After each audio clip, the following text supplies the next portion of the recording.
Hello friends, आप सभी का स्वागत है आपके अपने यूट्यूब चैनल सोम क्लासेस में। दोस्तों, यूपी बीएड का जो 15 अप्रैल यानी आज जो एग्ज़ाम हुआ है उसके के हमने आपको पूरे जीके के क्वेश्चन प्रोवाइड करा दिए हैं। उसी क्रम में ये हमारी दूसरी वीडियो है जिसमें हम आपको हिंदी के पूरे क्वेश्चन प्रोवाइड करा देंगे। और दोस्तों, जैसा हमने आपसे वादा किया था, ये क्वेश्चन हमने अभ्यर्थियों से पूछकर आपको बता रहे हैं और आशा करते हैं यही क्वेश्चन एग्ज़ाम में आए होंगे। आप इसकी सत्यता ज़रूर हमें कमेंट बॉक्स में बताएं। मगर दोस्तों, आपसे उससे पहले रिक्वेस्ट है, क्योंकि हमने पेपर को कलेक्ट करने में काफ़ी मेहनत करी है, अभ्यर्थियों से काफ़ी बच्चों से सर्वे किया है, लगभग 200 बच्चे से सर्वे किया है, तब जाकर इतने क्वेश्चन हमें मिले हैं। तो प्लीज़ दोस्तों, इस मेहनत का हमें नतीजा दें। हमारे प्लीज़ चैनल को सब्सक्राइब जरूर कर लें, वीडियो को शेयर जरूर कर दें। आपसे रिक्वेस्ट है, शेयर जरूर करें ताकि हर अभ्यर्थी तक ये वीडियो पहुंच सके। तो क्वेश्चन 1 से स्टार्ट करते हैं, जिसमें लिखा था कि वीर रस का स्थायी भाव क्या होता है। इसका आंसर आपको बताना था। तो वीर रस का जो स्थायी भाव होता है दोस्तों, वो उत्साह होता है। नेक्स्ट क्वेश्चन था कि गीत गोविंद किसकी रचना है। ये क्वेश्चन आया था कि गीत गोविंद किसकी रचना है। तो दोस्तों, आप जैसा जानते होंगे, बड़ी महत्वपूर्ण कृति है और एग्जाम में आती रहती है। तो गीत गोविंद जो है वो जयदेव के द्वारा रचित है। नेक्स्ट क्वेश्चन आया था कि मतैक्य में कौन सी संधि होती है। मतैक्य में संधि पूछी गई थी।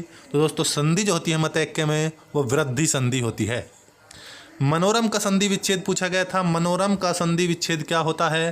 तो मनोरम का संधि विच्छेद मणे प्लस रम होता है, यानी इसमें उपसर्ग संधि सर्ग संधि इसमें है। दोस्तों, नेक्स्ट क्वेश्चन जो एग्जाम में आया था वो इत्यादि का संधि विच्छेद क्या होता है। ये एग्जाम में आया था कि इत्यादि का संधि विच्छेद क्या होता है। तो दोस्तों, आपको मैं बता दूं, इत्यादि का संधि विच्छेद इति प्लस आदि होता है। इति प्लस आदि इत्यादि का संधि विच्छेद होता है। और दोस्तों, जैसा हमने आपसे बताया था कि संधि विच्छेद से काफ़ी क्वेश्चन एग्जाम में आएंगे और आए भी। हिंदी किस परिवार की भाषा है। हिंदी साहित्य इतिहास से क्वेश्चन आया था कि हिंदी किस परिवार की भाषा है। तो दोस्तों, जानते होंगे आप, हिंदी द्रविड़ परिवार की भाषा है। जो ऑप्शन में आया था, ऑप्शन के मुताबिक आपका द्रविड़ बिल्कुल सही हो जाता। नेक्स्ट क्वेश्चन आया था शुद्ध वर्तनी चुनिएगा। शुद्ध वर्तनी आपने चुननी थी। दोस्तों, शुद्ध वर्तनी का भी क्वेश्चन एग्जाम में आया था और जो शुद्ध वर्तनी ऑप्शन के मुताबिक थी, उसमें 4 ऑप्शन आपको देखने को मिले होंगे। मगर जो सही ऑप्शन था उसके लिए वो कवयित्री था। कवयित्री इसका बिल्कुल सही ऑप्शन हो जाता और आपका आंसर सही है। जहां दोनों पद प्रधान हो, बहुत महत्वपूर्ण क्वेश्चन था और मैंने आपसे बताया था कि समास के लगभग 4 क्वेश्चन आपको देखने को मिलेंगे। तो क्वेश्चन आया था जहां दोनों पद प्रधान हो वहां कौन सा समास होगा। तो दोस्तों, ध्यान दें, वहां द्वंद्व समास होता है। द्वंद्व समास वहां पर देखने को मिलता है। मृग नयनी में कौन सा समास होता है। ये क्वेश्चन आया था कि मृग नयनी में कौन सा समास होता है। तो दोस्तों, जानते होंगे आप, मृग नयनी में कर्मधारय समास होगा। नेक्स्ट क्वेश्चन था निम्न में से किस शब्द में संधि व समास दोनों हैं।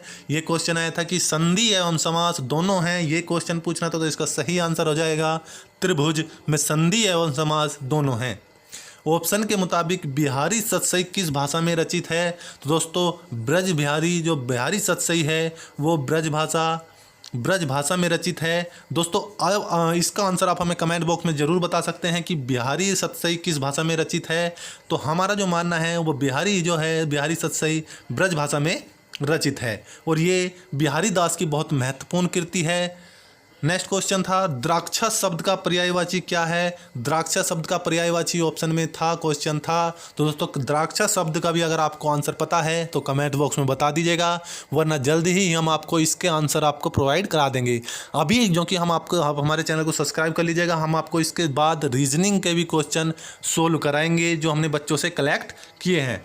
निम्न में से कौन सा चिन्ह विराम चिन्ह का नहीं है। ये क्वेश्चन आया था। तो ऑप्शन के अनुसार आपको क्योंकि आंसर देना था और यहाँ केवल आपको आंसर ही बता रहे हैं। तो निम्न में से कौन सा चिन्ह विराम चिन्ह नहीं है। तो अवतरण का चिन्ह विराम चिन्ह नहीं होता।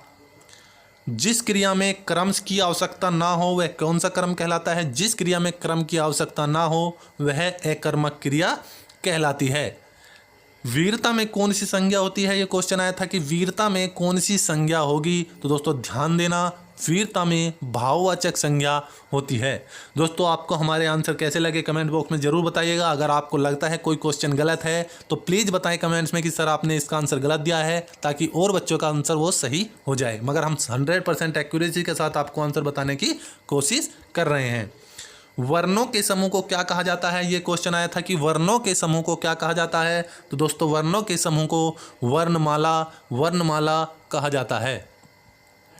पक्षी का पर्यायवाची नहीं है, ये क्वेश्चन आया था कि पक्षी का पर्यायवाची नहीं है, तो पक्षी का जो पर्यायवाची है ऑप्शन के अनुसार समीर होगा, क्योंकि ऑप्शन में समीर था, अतः समीर इसके लिए बिल्कुल सही आंसर हो जाता है। अरे उसने तो कमाल कर दिया कैसा वाक्य है? अरे शब्द का यूज हुआ है प्रथम, तो शुरू में विस्मयादि बोधक शब्द हो जाता है। अरे, ओ माँ, इस तरह के शब्द यहाँ प्रयोग हों तो वह विस्मयादि बोधक शब्द हो जाते हैं और ये विस्मयादि बोधक वाक्य होगा। नेक्स्ट क्वेश्चन देखते हैं।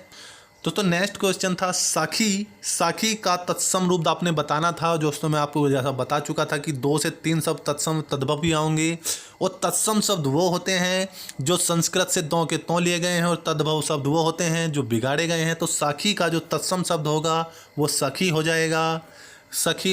संस्कृत शब्दों में निर्मित शब्द को किस भाग से जाना जाता है? संस्कृत शब्दों से निर्मित शब्द किस नाम से जाना जाता है?